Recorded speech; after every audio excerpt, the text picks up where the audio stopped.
En nuestras viejas ciudades los lugares sagrados se superponen, tal y como comprobaremos hoy en nuestra visita a Tarragona. Bajo la nave central de su catedral aparecen nada más ni nada menos que las formidables ruinas del gran templo de Augusto. Bienvenidos a Arqueomanía.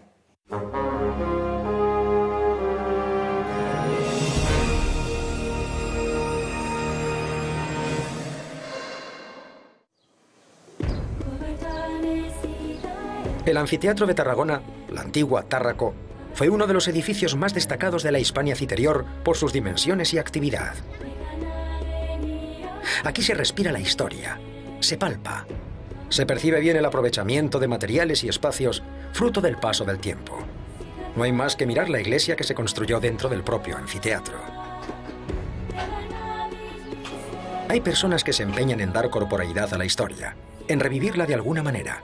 Es el caso de Andreu Muñoz Melgar, que se propuso hace más de 2 décadas la recreación de un episodio significativo en la historia de Tarragona.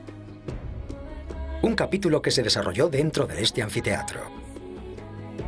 El 21 de enero del 256 de nuestra era, el obispo Fructuoso, junto a 2 de sus diáconos, fueron ajusticiados en el anfiteatro de Tárraco. Andreu Muñoz escribió una obra de teatro que se representa todos los años para rememorar el martirio. Por cierto, que el texto original que narra el padecimiento de Fructuoso fue citado por el mismísimo San Agustín. Los primeros cristianos no lo tuvieron fácil con los emperadores de Roma. El cristianismo no fue bien recibido en un mundo de gran permisividad religiosa, pero politeísta. Al final, el cristianismo terminó siendo la religión oficial del imperio y sus dirigentes aprovecharon los espacios urbanos, lúdicos y religiosos para levantar iglesias. Tarragona debía mucho a Augusto. El emperador en persona se encargó de dar honores a la ciudad y promover su transformación en una gran capital. Se dice que todo se debió a que Augusto se curó de una grave afección pulmonar en estas tierras. Tárraco fue la capital de la Hispania Citerior y una de las ciudades más importantes del Mediterráneo occidental. Un paseo por sus calles lo deja claro. Además del anfiteatro, Tarragona nos ofrece la posibilidad de ver otras joyas, como su circo o el Museo Romano. El esfuerzo económico que supuso la construcción de Tárraco, como una gran ciudad, no debe pasar desapercibido. Hasta aquí llegaron materiales de todo el imperio, así como arquitectos, escultores y toda clase de personal especializado. Hoy en día estaríamos hablando de miles de millones de euros de inversión pública. Pero Tárraco fue el puerto de salida del mineral de oro que se extraía en las minas del noroeste y de otras valiosas mercancías, con lo que se convirtió en una ciudad floreciente y de gran importancia estratégica. La urbe disfrutó de un gran esplendor durante más de 200 años. En el Museo Romano pueden verse cientos de vestigios del periodo imperial, mosaicos, bustos, estelas funerarias o piezas del mundo de la navegación.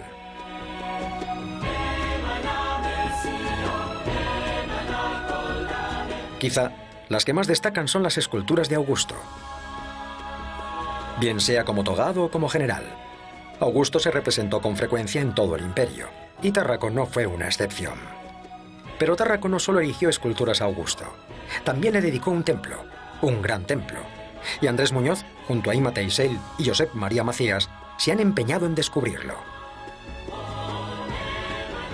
Tarragona es una ciudad cosmopolita, agradable para pasear. Al ir alcanzando su zona alta, el enigma sobre el paradero del templo de Augusto se va resolviendo. Su catedral gótica se observa desde la distancia. Se erige sobre un pódium que domina todo el centro urbano. Hoy en día se está sometiendo a una profunda restauración. Esta catedral es de las más bellas de España y no de las más conocidas. En su tesoro hay materiales de indudable valor artístico de diferentes épocas y culturas.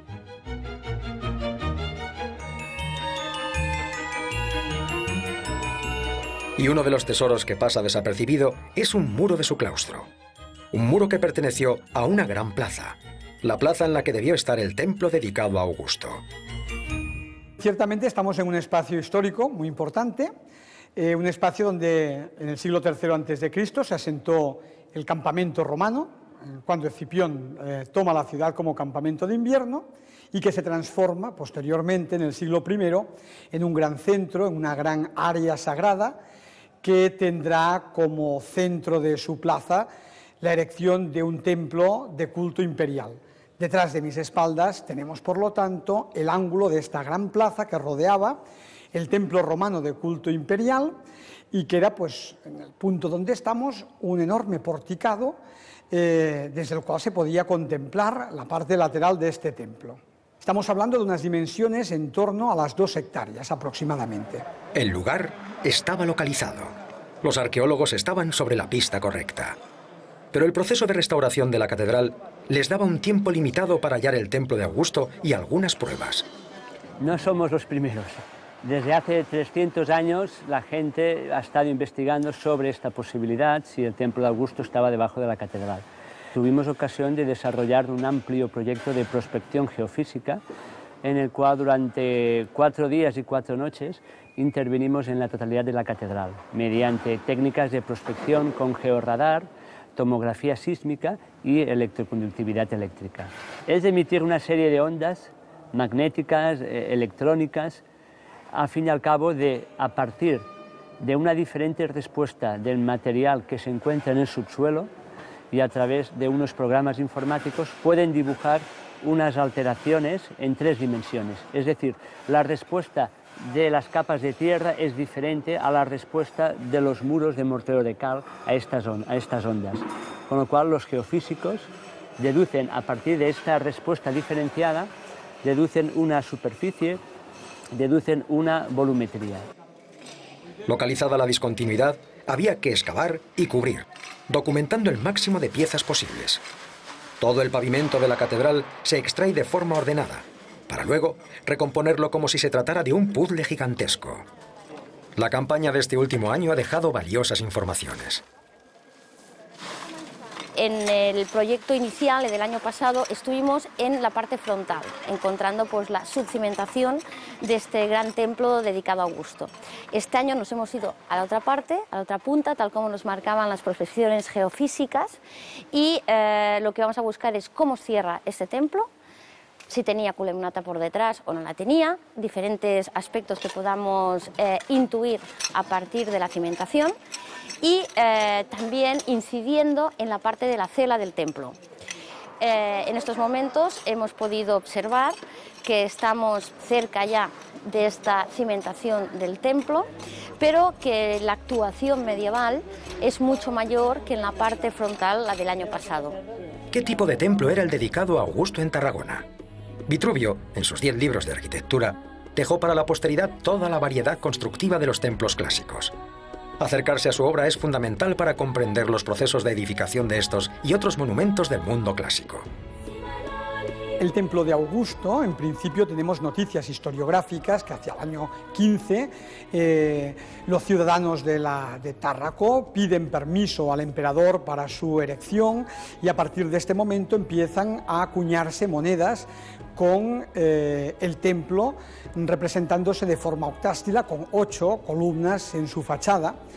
Y seguramente este templo fue construido ya a partir de la época de Tiberio. A raíz de este proyecto tomamos conciencia de una realidad geofísica que era una gran plataforma de cimentación de 27 metros de ancho por 35 metros de longitud, la cual, a raíz de estos 300 años de historiografía, planteaba con mucha seguridad la posibilidad que tuviésemos la cimentación del templo de Augusto bajo la catedral tarraconense.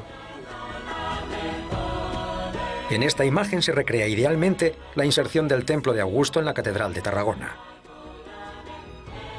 La estructura que se está excavando en el subsuelo de la catedral de Tarragona indica casi con total seguridad que estamos ante el templo perdido de Augusto. Pero son necesarias más evidencias. Había otros emplazamientos donde podría ubicarse este templo de Augusto, pero el propio desarrollo de la investigación tarraconense más los hallazgos arqueológicos y geofísicos plantean casi sin ninguna duda que esto sea la cimentación del templo. En estos momentos queremos llegar y marcar con la arqueología dónde está la línea de la cimentación del templo, a ver si hay suerte, que parece que esta vez un poco, que tengamos esta estratigrafía relacionada con esta parte posterior, y poder acercarnos a la datación de construcción del templo, que es lo que nos hace falta. Esta excavación es una de las más importantes de nuestro país. Es un momento único, irrepetible en décadas. Pronto la catedral estará restaurada del todo y se volverá a abrir al culto. El plazo para encontrar pruebas concluyentes de que el templo de Augusto estuvo aquí habrá terminado entonces.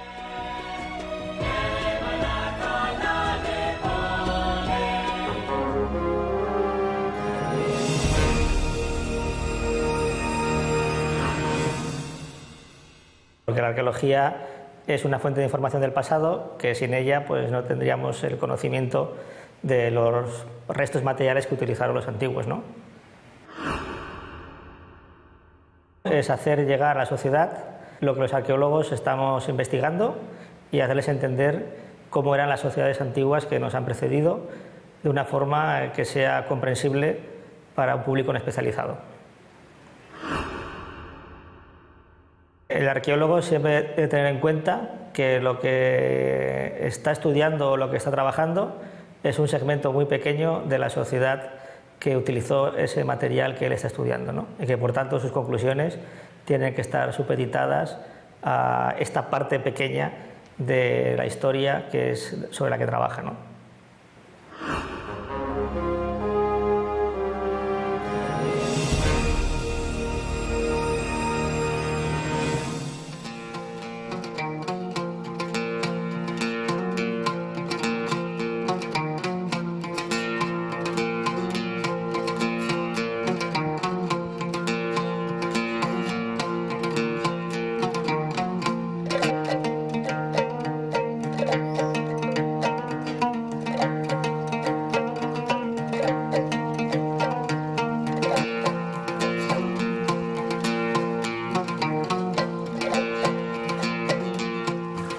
Antes de entrar en el lugar sagrado, el fiel debe santificarse.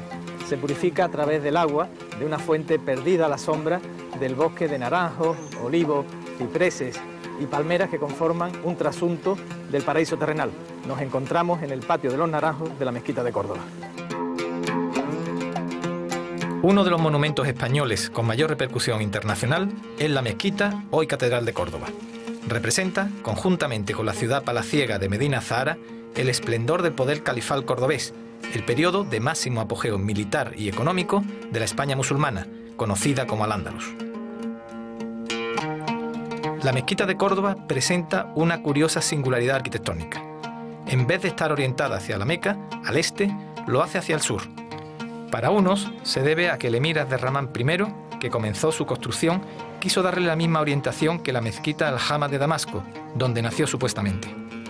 Para otros, a que se aprovechó la antigua iglesia visigoda de San Vicente Mártir. Sea como fuere, el caso es que sus primeras naves datan del siglo VIII. Como en tantos otros lugares de España, la iglesia catedral se asentó sobre la mezquita Al-Jama, que antes habría sido iglesia paleocristiana o templo ibero-romano en su caso. Lo sagrado es tenaz y sus templos cambian de culto a lo largo de la historia con mayor frecuencia que de ubicación.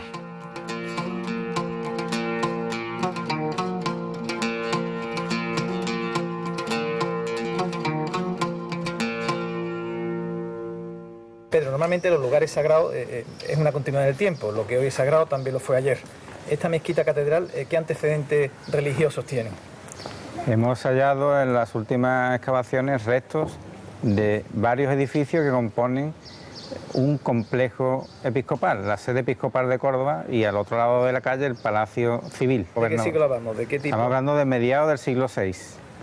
Desde ese momento hasta la actualidad ha sido casi continuado el culto, menos un paréntesis entre 711 y 756.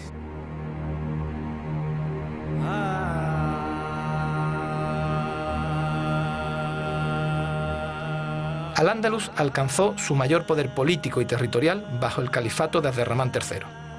El monarca cordobés rompió cualquier lazo de sumisión, incluso religioso, con los califas de Bagdad en el año 929, cuando se proclamó príncipe de los creyentes.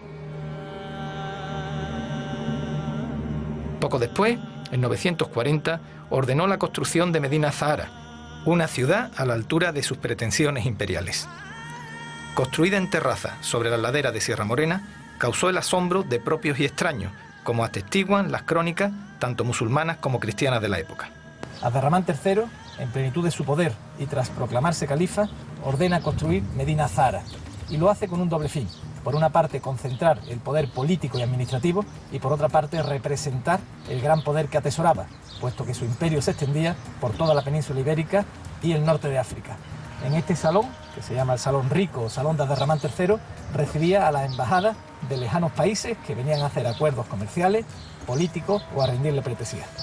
Las guerras civiles destruyeron desde dentro el poder califal en 1031, para dar comienzo al periodo de las taifas. Medina Azahara fue saqueada y destruida por las propias facciones cordobesas, y sus piedras, columnas, capiteles y basas usadas como cantera de construcción. Poco a poco fue olvidada hasta quedar enterrada bajo tierra. Los toros bravos y las yeguas pastaron desde entonces hasta nuestros días en lo que todavía se conoce como Córdoba la Vieja, y que el historiador Ambrosio Morales confundió con las ruinas de la ciudad romana fundada por Claudio Marcelo. En muchas ocasiones el pueblo hace suya la historia a través de la alegoría y los mitos, y en el caso de Medina Azahara es especialmente hermosa, porque este mito, esta leyenda nos habla de amor, del amor que sentía el califa Abderramán III por su favorita Azahara, a la cual hubiera construido esta ciudad. Y como ella era cristiana del norte, dicen que echaba de menos la nieve, y entonces el califa ordenó cubrir toda esta tierra con almendros para que cuando florecía pues recortara con su blanco reluciente la nieve de su tierra. Pero más allá de leyendas hermosas, la fundación de la ciudad estuvo al servicio práctico del enorme poder que ostentó la Córdoba de su momento.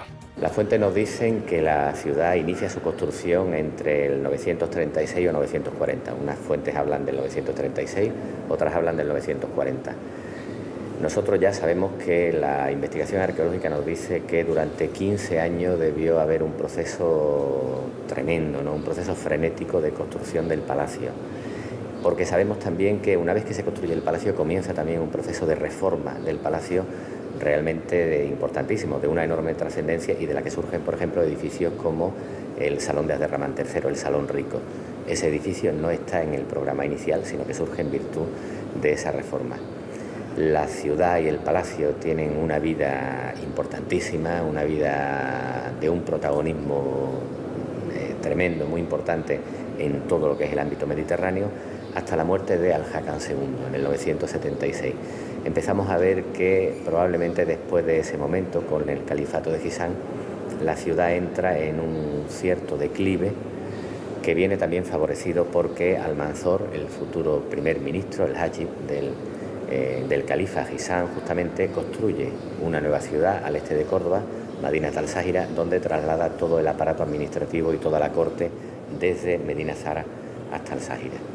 Eso hace que cuando se inicia ya propiamente la destrucción de la ciudad, entre los años 1010 y 1013, la ciudad llevara ya algún tiempo en decadencia. Está excavado aproximadamente el 10% del conjunto y lo que está excavado corresponde al palacio, a la parte central del palacio y un edificio como la Mezquita Al-Jama que correspondería al ámbito de la Medina. He de reconocer que a mí me gusta mucho el trabajo que estáis haciendo, ha tenido un trabajo que está siendo muy premiado nacional e internacionalmente, el último el premio Aga Khan, pero por centrarnos en uno de los elementos, ¿no? Me parece ahora mismo más destacable de restauración, que es esa fachada tan hermosa, con esa armonía tan particular, ¿no? La fachada del Palacio de Jafar, el visir. ¿Qué técnica, qué criterio seguiste para conseguir pues una recuperación tan brillante? En Jafar optamos por no introducir elementos nuevos, sino por recuperar el material original en su emplazamiento original y solamente evidenciar la morfología externa del elemento para poder singularizarlo en el conjunto completo del edificio. Y una ciudad con una historia posterior, que no es una historia de superposición de poblamiento, realmente es un hecho maravilloso, que nos sitúa ante una perspectiva de recuperación pues también extraordinaria, ¿no? En Oriente existen estas ciudades, pero las circunstancias de los materiales que se emplearon en la construcción de esas ciudades, que están construidas fundamentalmente con adobe, no permiten de ninguna manera la recuperación como la ciudad de Medina Azahara, que es una ciudad construida íntegramente en sillería. El área de influencia del Al-Ándalus califal abarcó la práctica totalidad de la península ibérica y gran parte del África occidental. Incluso se han encontrado lápidas con el nombre de Abderramán III en la remotísima Gao, al sur del Sáhara. Las viejas ciudades caravaneras como Agadez, Tombuctú y Gao fueron testigos del esplendor de Al-Ándalus, que es el equivalente de la Atenas de Pericles en el ámbito musulmán. La lápida de la princesa Mabre, en Gao, fue tallada sobre mármol de las canteras de Macael. Entonces, los califas de Córdoba eran los líderes religiosos de gran parte del África sahariana y sus caravanas atravesaban los atroces desiertos. Al-Ándalus es un periodo de nuestra historia cuya rememoración, más o menos mítica, está aún viva tanto en el mundo musulmán como en el occidental.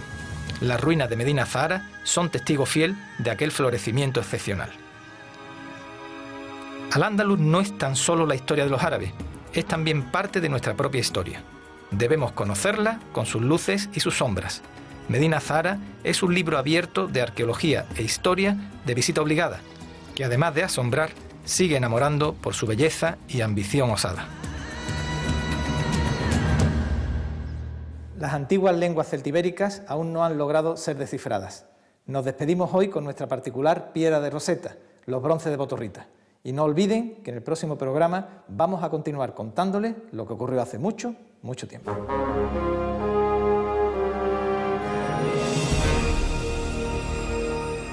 Lubos, Kounesicum, Melnunus, Vintis, Letontu, Litocum. El celtíbero sonaría de una forma parecida a esta parte de la transcripción del texto celtibérico del bronce de Botorrita.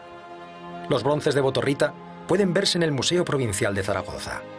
Son una serie de escritos, 4 en concreto, grabados sobre planchas de bronce. Se remontan al siglo I a.C. y en general tienen una temática legal. Se excavaron en el pueblo de Botorrita, cercano a Zaragoza, la antigua Contrevia Velaisca. Su particularidad reside, en primer lugar, en que existen pocos textos en lengua celta escritos con caracteres íberos al alcance de los investigadores, y en segundo lugar, en que presentan algunos lazos léxicos con el latín, lo que abre la posibilidad de que lleguen a ser una especie de piedra roseta. El bronce conocido como Botorrita II está redactado en latín y muestra un pleito entre los habitantes de Salduey, la actual Zaragoza, y los de Alaún, actual Alagón. La disputa se originó por una canalización de aguas. Es la primera querella documentada en la península ibérica. El bronce denominado Botorrita I está escrito en lengua celtibérica y no ha podido ser traducido, aunque los investigadores sostienen que puede tratarse de un texto legal emitido por un senado indígena. Los habitantes de Contrevia Velaisca hablaban el mismo idioma que los habitantes de Numancia. Hoy en día se está avanzando mucho en el conocimiento de las lenguas prerromanas de la península. El problema del celtíbero es que conocemos un léxico todavía excesivamente pequeño y por tanto no tenemos todas las claves para poderlo interpretar. Pero hay que comentar cómo el mundo celtibérico tiene necesidad de escribir más tarde que el mundo ibérico. El urbanismo conlleva la aparición, lógicamente, de la escritura, porque lógicamente hay que anotar y llevar las cuentas, y a su vez, lógicamente, hay que elaborar leyes, legislación, lógicamente, para que sea conocida. Caso especial es el del tartésico, un idioma que no presenta ningún vínculo con lenguas indoeuropeas ni semíticas. Lo que los paleohispanistas, los que estudian las inscripciones locales, entienden que sucede en la península antes justo de que lleguen los fenicios, nos hace ver que existen al menos dos realidades lingüísticas, una reconocible, que sería de corte indoeuropeo, algunos tipos de lenguaje sin duda muy antiguos, un indoeuropeo bastante antiguo, otros pues de tipo céltico, otros como el celtibérico, pues claramente muy bien reconocido y reconocible, pero luego existen otras lenguas que podemos definir casi por exclusión. No son ni semitas ni son indoeuropeas.